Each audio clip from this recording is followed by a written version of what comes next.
Sempat diganggu masa bawa tombak, cerita KPU Papua Pegunungan 5 kali pindah tempat rekapitulasi. KPU Papua Pegunungan mengungkap pihaknya 5 kali berpindah tempat saat proses rekapitulasi suara pemilu 2024. Hal tersebut yang membuat Provinsi Papua Pegunungan baru bisa ke Jakarta untuk menyerahkan berkas rekapitulasi suara ke KPU RI di hari-hari akhir. Komisioner KPU Papua Pegunungan dan KPU Papua berangkat dari Bumi Cendrawasih pada Selasa, 19 Maret 2024, malam dengan menggunakan pesawat charter untuk menyerahkan berkas rekapitulasi suara. Alasan keamanan menjadi penyebab rekapitulasi suara di Papua Pegunungan sempat mengalami hambatan.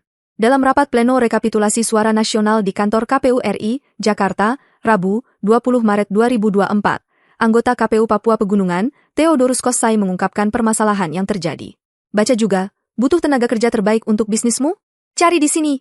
Permasalahan, katanya, terjadi di Kabupaten Tolikara. Pada saat rekapitulasi di tingkat Kabupaten Tolikara, terjadi di aula kantor distrik Bokondini itu ada masyarakat yang keberatan, kemudian situasi tidak aman, ujar Theodorus.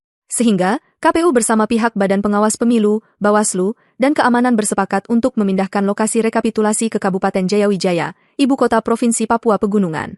Tak hanya di satu tempat, rekapitulasi yang berlangsung di salah satu hotel ini juga tak mendapatkan izin akibat banyaknya masyarakat yang berada di kawasan itu dan membuat proses rekapitulasi jadi tidak kondusif. Dari hotel, proses rekapitulasi dipindahkan ke Gedung Tongkonan atau Rumah Adat Papua yang juga berfungsi sebagai gedung serbaguna. Selama beberapa hari dilakukan rekap juga di situ, ucap Theodorus. Namun, suasana yang tidak nyaman akibat banyaknya masyarakat yang berkumpul di lokasi rekapitulasi kembali terjadi. Bahkan kali ini, hasil koordinasi KPU dengan pihak keamanan, diinformasikan ihwal masyarakat berkumpul dan membawa tombak, anak panah, hingga senjata tajam. Kemudian akhirnya teman-teman KPU Tolikara pindah tempat lagi di Jayapura. Di Jayapura mereka rekap juga di Hotel Horizon dan beberapa kali melakukan rekap di tempat itu, kemudian masih juga ada yang datang mengganggu, ujarnya. Sampai yang kelima mereka rekap di salah satu hotel di kota Jayapura, Hotel Fox. Akhirnya di tempat itu, kami juga minta perlindungan kepada petugas keamanan akhirnya berhasil melakukan rekapitulasi 46 distrik, pungkas Theodorus. Papua Pegunungan merupakan salah satu wilayah yang terlambat melakukan rekapitulasi suara tingkat provinsi yang batas waktu terakhirnya adalah 10 Maret lalu.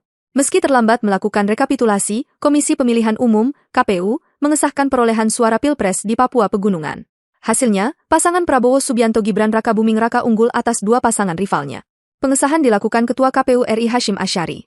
Prabowo Gibran menjadi nomor 1 di Papua Pegunungan dengan perolehan 838.382 suara.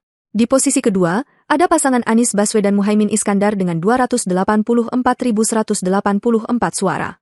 Lalu di urutan terakhir pasangan Ganjar Pranowo dan Mahfud MD yang memperoleh 175.956 suara.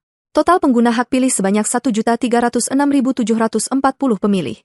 Rinciannya, surat suara sah sebanyak 1.298.522 dan surat suara tidak sah sebanyak 8.218. Bisa kita sahkan ya? Bismillah. Kata Hazwim.